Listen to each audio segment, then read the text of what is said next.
Assalamualaikum warahmatullahi wabarakatuh. Kami dari kelompok 7 akan presentasikan tentang akuntansi tingkat harga umum.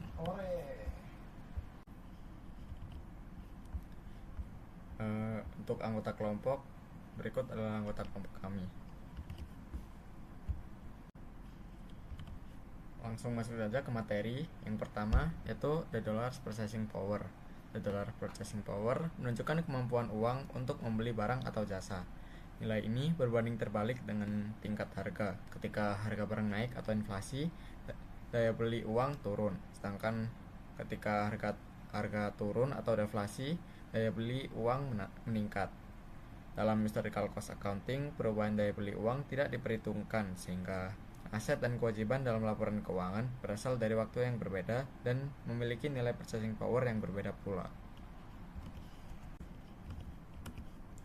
Untuk mengatasi masalah tersebut, digunakan General Price Level Accounting, yaitu metode yang menyajikan kembali laporan keuangan historical cost agar mencerminkan perubahan daya beli uang saat ini.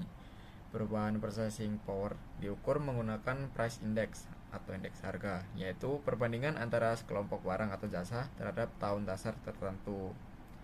Selain itu, General Price Level Accounting dianggap dapat meningkatkan perbandingan antar periode dan antar perusahaan, memperbaiki matching antara pendapatan dan beban karena semuanya dinyatakan dalam unit purchasing power yang sama, serta memberikan informasi yang lebih realistis terkait dampak inflasi terhadap profit perusahaan.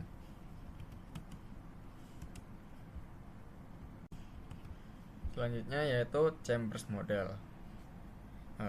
Raymond Chambers mengembangkan model yang dikenal sebagai Continuous Contemporary Accounting atau COCOA. Model ini menekankan bahwa perusahaan harus menyesuaikan diri dengan kondisi pasar agar bertahan dan berkembang. Oleh karena itu, keputusan ekonomi harus didasarkan pada selling price atau current exchange price, bukan historical cost atau buying price.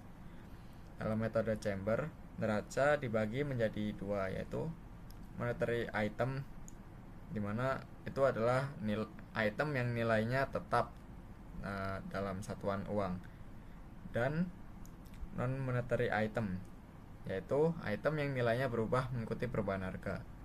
Model ini menunjukkan bahwa perubahan harga umum menyebabkan muncul gain atau loss pada monetary item. Liabilitas materi dapat menghasilkan gain ketika inflasi meningkat, sedangkan aset moneter menimbulkan loss karena daya beli uang menurun. Untuk rumus atau persamaan dasar model Chambers adalah M0 plus N0 sama dengan R0, di mana M0 yaitu net monetary item dan N0 net non monetary item, dan RO yaitu residual equity. Ketika terjadi perubahan tingkat harga umum sebesar PPP, persamaan disesuaikan menjadi M0 buka kurung 1 plus P tambah N0 dalam kurung 1 plus P sama dengan R0 dalam kurung 1 plus P, dengan P itu sendiri yaitu P1 dibagi P2 dikurangi 1. Dalam Chambers Model juga terdapat langkah-langkah penerapan model, yaitu ada yang pertama menggunakan laporan historical cost, kedua menentukan general price index, yang ketiga ada menyesuaikan item menjadi monetary dan non monetary item, yang keempat menyesuaikan non monetary item dengan conversion factor, lalu yang terakhir kelima yaitu ada menghitung purchasing power gain atau loss dari monetary item. Selanjutnya yaitu ada general price level gain and losses. General price level gain and losses muncul karena perubahan tingkat harga umum mempengaruhi daya beli monetary item. Pemegang monetary item dapat memperoleh gain atau mengalami loss purchasing power tergantung kondisi inflasi atau deflasi. Yaitu saat terjadi inflasi, monetary asset mengalami penurunan daya beli sehingga timbul general price loss. Sedangkan monetary liability menghasilkan general price level gain karena utang dibayar dengan uang yang nilai realnya lebih rendah. Sebaliknya, saat terjadi penurunan harga, monetary asset memperoleh gain purchasing power dan monetary liability mengalami loss purchasing power. Lalu dalam general price level accounting, non-monetary item harus disajikan kembali ke current purchasing power, sedangkan monetary item sudah dinyatakan dalam current periode dolar sehingga tidak di restate tapi menghasilkan purchasing power atau gain atau loss. Selanjutnya yaitu calculating general price level gain or loss. Ini yaitu langkah-langkah perhitungan general price level gain atau loss. Perhitungan ini dilakukan dalam 5 tahap, yaitu yang pertama ada menghitung net monetary asset position pada awal periode, lalu menyatakan kembali posisi tersebut berdasarkan purchasing power akhir periode, lalu yang ketiga menyatakan kembali seluruh monetary receipt ke basic akhir periode, lalu yang keempat menyatakan kembali seluruh monetary payment ke basis akhir periode, lalu yang terakhir kelima yaitu membandingkan hasil perhitungan dengan aktual net monetary asset akhir periode. Untuk langkah-langkah tersebut dapat dirumuskan menjadi general price level gain or loss sama dengan restate net monetary position dikurangi actual net monetary position. Dari selanjutnya yaitu treatment of the general price level gain or loss. Nah, dalam akuntansi tingkat harga umum, setiap entitas itu akan mengalami keuntungan atau kerugian daya beli yang muncul akibat perubahan tingkat harga umum. Nah, keuntungan atau kerugian ini tuh disebut purchasing power gain or loss dan timbul dari pemilikan pos-pos moneter atau bukan non-moneter. Nah, pos moneter adalah aset atau kewajiban yang menilainya tetap dalam satuan uang nominal seperti kas, piutang, dan utang.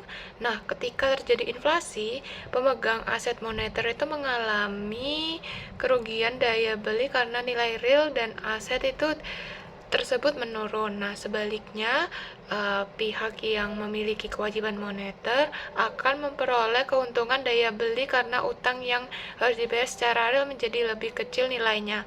Nah, perlakuan akuntansinya adalah gain or loss daya beli ini diakui dalam laporan laba rugi periode berjalan sebagai komponen terpisah. Beberapa pendapat menyatakan bahwa gain or loss ini sebaliknya dilaporkan secara terpisah dari laba operasi agar pengguna laporan keuangan dapat memahami pengaruh inflasi secara lebih jelas. Nah, metode perhitungannya dilakukan dengan cara merestasi pos-pos moneter awal dan akhir periode ke dalam nilai dolar konstan. Lalu selisihnya itu diakui sebagai gain or atau loss. Materi selanjutnya yaitu non-monetary items. Nah, jadi pos non-moneter itu adalah aset dan kewajiban yang nilainya itu tidak tetap dalam satuan uang nominal, nah melainkan mencerminkan nilai ekonomi real yang berubah seiring perubahan harga. Contohnya itu meliputi persediaan aset tetap, investasi dalam saham, serta pendapatan diterima di muka. Nah, dalam GPLA itu pos non moneter itu direstasi menggunakan indeks harga umum agar mencerminkan daya beli pada tanggal pelaporan. Nah, rumus dasarnya itu adalah nilai restasi sama dengan nilai historis dikalikan dengan indeks harga kini dibagi dengan indeks harga saat perolehan. Nah, logikanya karena harga perolehan pos non moneter itu dicatat pada saat transaksi terjadi, nah nilai tersebut perlu disesuaikan harga setara dengan harga beli periode kini. Nah, misalnya tanah yang dibeli tahun 2000 dengan harga 100 juta itu harus direstasi ke nilai dolar tahun 2024 agar angkanya apple to apple dengan pos lain dalam laporan keuangan. Nah, penting dicatat bahwa restasi pada pos non moneter itu tidak menghasilkan gain atau loss daya beli karena nilai realnya diasumsikan bergerak seiring inflasi. Gain atau loss itu hanya muncul dari pos moneter. Materi selanjutnya yaitu shareholders equity. Nah, jadi ekuitas pemegang saham itu dalam kerangka GPLA juga harus direstasi agar mencerminkan daya beli konstan. Nah, komponen ekuitas seperti modal disetor, saldo laba pada awalnya itu dicatat berdasarkan nilai historis saat transaksi terjadi, sehingga tidak direstasi. Nah, angka tersebut akan tercampur antara dolar dari berbagai tahun dengan daya beli berbeda. Nah, proses restasi ekuitas dilakukan dengan mengalihkan setiap komponen modal dengan rasio indeks harga kini terhadap indeks harga pada saat modal tersebut dikontribusikan. Dan dengan demikian, ekuitas yang disajikan dalam laporan posisi keuangan berbasis GPLE mencerminkan berapa besar daya beli real yang telah ditanamkan dan dipertahankan oleh para pemegang saham.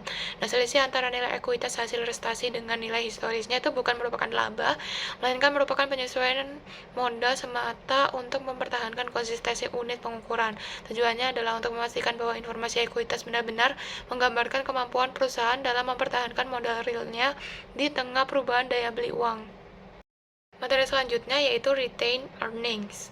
Nah, saldo laba dalam GPLE merupakan komponen yang paling dinamis dan kompleks untuk direstasi. Nah, karena saldo laba merupakan akumulasi dari laba rugi selama berbagai periode dengan tingkat harga yang berbeda.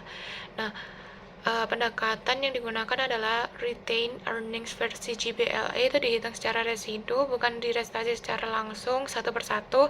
Nah, caranya adalah dengan merestasi semua komponen laporan posisi keuangan seperti aset dan kewajiban, serta modal disetor ke dalam dolar konstan. Nah, kemudian saldo laba diperoleh dari selisih antara total aset direstasi dikurangi total kewajiban restasi dan modal disetor restasi.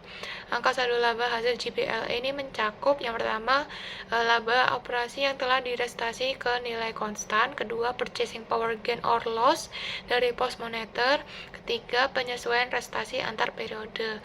Nah, secara konseptual saldo laba dalam GPLE itu mencerminkan seberapa besar kekayaan real yang berhasil diakumulasikan oleh perusahaan setelah memperhitungkan efek inflasi. Jika perusahaan hanya tumbuh secara nominal namun tidak secara real, maka saldo laba versi GPLE akan lebih rendah dibandingkan versi historis, memberikan sinyal yang lebih jujur kepada para pemangku kepentingan. Berikutnya pada bagian ini saya akan menjelaskan mengenai general price level accounting dan current value accounting. Kedua metode ini digunakan untuk mengatasi kelemahan akuntansi biaya historis saat terjadi inflasi. General price level accounting berfokus pada penyelesaian daya beli uang menggunakan indeks harga umum, sedangkan current value accounting menilai aset dan kewajiban berdasarkan nilai pasar atau nilai saat ini. Jadi perbedaan terletak pada fokus penyesuaian. Oke, berikutnya dalam akuntansi ini harga umum terdapat perbedaan antara item moneter dan non moneter. Perbedaan ini penting karena menentukan apakah suatu akun perlu disesuaikan terhadap perubahan tingkat harga atau tidak. Item moneter merupakan akun yang nilainya tetap dalam satuan uang seperti kas, piutang, dan utang. Ketika terjadi inflasi, aset moneter mengalami penurunan daya beli, sedangkan kewajiban moneter dapat memberikan keuntungan karena dibayar dengan nilai uang yang lebih rendah. Namun, dalam praktiknya, klasifikasi item moneter dan non-moneter sering menimbulkan kesulitan. Beberapa akun memiliki karakteristik campuran sehingga dapat menyebabkan perbedaan interpretasi antar perusahaan dan mempengaruhi konsisten laporan keuangan. Selanjutnya yaitu examples of monetary and non-monetary classification. Example of monetary and non-monetary classification menjelaskan pengelompokan akun dalam akuntansi berdasarkan sifat nilainya terhadap perubahan harga dan inflasi. Monetary items adalah akun yang memiliki nilai tetap dalam satuan uang sehingga jumlah yang akan diterima atau dibayar di masa depan sudah pasti. Contohnya meliputi kas, piutang usaha, utang usaha, hasil bayar, dan pinjaman bank. Walaupun inflasi dapat menurunkan daya beli uang, nilai nominal monetary items tetap sama karena dinyatakan dalam jumlah uang tertentu. Sebaliknya, non-monetary items adalah akun yang dinilai tidak tetap dan dapat berubah mengikuti kondisi ekonomi atau harga pasar. Kelompok ini biasanya berupa aset fisik atau sumber daya ekonomi seperti persediaan, tanah, bangunan, mesin, investasi saham, dan goodwill. Nilai non-monetary items dapat meningkat atau menurun seiring perubahan harga pasar, sehingga akun ini lebih dipengaruhi oleh inflasi dibandingkan monetary items. Selanjutnya yaitu price level indices. Price level indices adalah indeks yang digunakan untuk mengukur perubahan tingkat harga umum dari waktu ke waktu. Dalam konteks perubahan harga, indeks ini berfungsi untuk menyesuaikan nilai historis agar mencerminkan daya beli uang yang lebih relevan pada periode tertentu. Dengan menggunakan price level indices, laporan keuangan dapat menunjukkan dampak inflasi terhadap aset, kewajiban, pendapatan, dan beban sehingga informasi yang dihasilkan menjadi lebih realistis dan dapat dibandingkan antar periode. Indeks tingkat harga biasanya dapat dibuat berdasarkan perubahan harga sekelompok barang dan jasa dalam perekonomian. Contoh yang sering digunakan adalah Consumer Price Index atau disingkat CPI, atau bisa dibilang indeks harga konsumen. Jika indeks harga meningkat, berarti terjadi inflasi dan daya beli uang menurun. Oleh karena itu, price level indices sangat penting dalam konteks tingkat harga umum karena membantu perusahaan menyesuaikan nilai laporan keuangan agar tetap mencerminkan kondisi ekonomi yang sebenarnya. Selanjutnya yaitu indeks formula. Indeks formula adalah rumus yang digunakan untuk menghitung perubahan tingkat harga dari suatu periode ke periode lainnya. Dalam konteks tingkat harga umum, rumus indeks membantu menentukan seberapa besar perubahan daya beli uang akibat inflasi atau deflasi. Perhitungan indeks dilakukan dengan membandingkan harga pada periode berjalan dengan harga pada periode dasar. Kemudian hasilnya dikalikan 100 untuk memperoleh angka indeks. Melalui indeks formula, perusahaan dapat menyesuaikan nilai laporan keuangan agar lebih relevan dengan kondisi ekonomi saat ini. Secara umum, rumus indeks dapat dinyatakan sebagai perbandingan antara harga periode sekarang dan harga periode dasar. Jika hasil indeks lebih dari 100, berarti terjadi kenaikan tingkat harga atau inflasi. Sedangkan indeks di bawah 100 menunjukkan penurunan harga. Dalam praktiknya, indeks formula digunakan pada berbagai indeks seperti Consumer Price Index untuk mengukur perubahan harga barang dan jasa secara umum. Oleh karena itu, rumus indeks menjadi dasar penting dalam proses penyesuaian laporan keuangan terhadap perubahan tingkat harga. Selanjutnya yaitu The Last Payers Formula. The Last Payers Formula adalah metode perhitungan indeks harga yang menggunakan kuantitas barang pada periode dasar sebagai dasar pembobotan. Rumus ini digunakan untuk mengukur perubahan tingkat harga dari waktu ke waktu dengan membandingkan biaya pembelian barang pada periode sekarang terhadap biaya barang yang sama pada periode dasar. Dalam konteks perubahan harga, metode Last Payers membantu menunjukkan bagaimana inflasi memengaruhi daya beli dengan menggunakan pola konsumsi atau kuantitas awal yang tetap. Metode Last Payers dianggap praktis karena data kuantitas periode dasar biasanya lebih mudah diperoleh dan tidak perlu diperbarui setiap periode. Namun, penggunaan kuantitas tetap dapat menyebabkan hasil barang indeks kurang mencerminkan periode pola konsumsi aktual masyarakat atau perusahaan.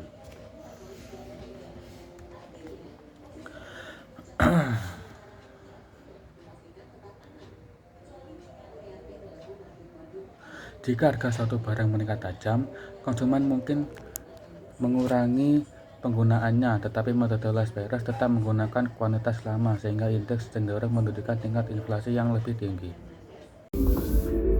Baik, yang selanjutnya adalah The Pace Formula. Pace Formula adalah rumus indeks harga di mana indeks harga dihitung sebagai jumlah tertimbang harga periode berjalan dibagi jumlah tertimbang harga periode dasar. Bobotnya menggunakan kuantitas periode berjalan atau current period quantities. Nah, untuk rumusnya sendiri yaitu adalah I sama dengan sigma PN dibagi sigma PO di mana PN sendiri adalah harga periode berjalan, PO adalah harga periode dasar, dan juga QN adalah kuantitas periode berjalan atau bobot. Selanjutnya adalah the fixed weight formula. Fixed weight formula adalah rumus indeks harga di mana indeks harga dihitung sebagai jumlah tertimbang harga periode berjalan dibagi jumlah tertimbang harga periode dasar. Bobotnya sendiri menggunakan kuantitas rata-rata atau average quantities. Untuk rumusnya sendiri adalah I sama dengan sigma PNQN dibagi sigma POQ. Saya ulangi, I sama dengan sigma PNQA dibagi sigma POQA, di mana PN adalah harga periode berjalan, PO adalah harga periode dasar, dan QA adalah kuantitas rata-rata atau bobot tetap atau fix. Yang selanjutnya adalah the Fisher Formula. Fisher Formula menganggap indeks harga adalah rata-rata geometris dari formula Las-Preyes dan juga Paasche.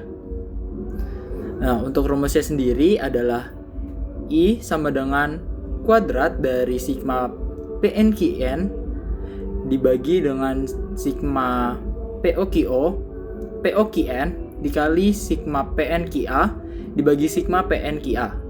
Untuk lebih sederhananya, yaitu adalah I Fisher sama dengan akar kuadrat dari I Las-Preyes dikali I Paasche.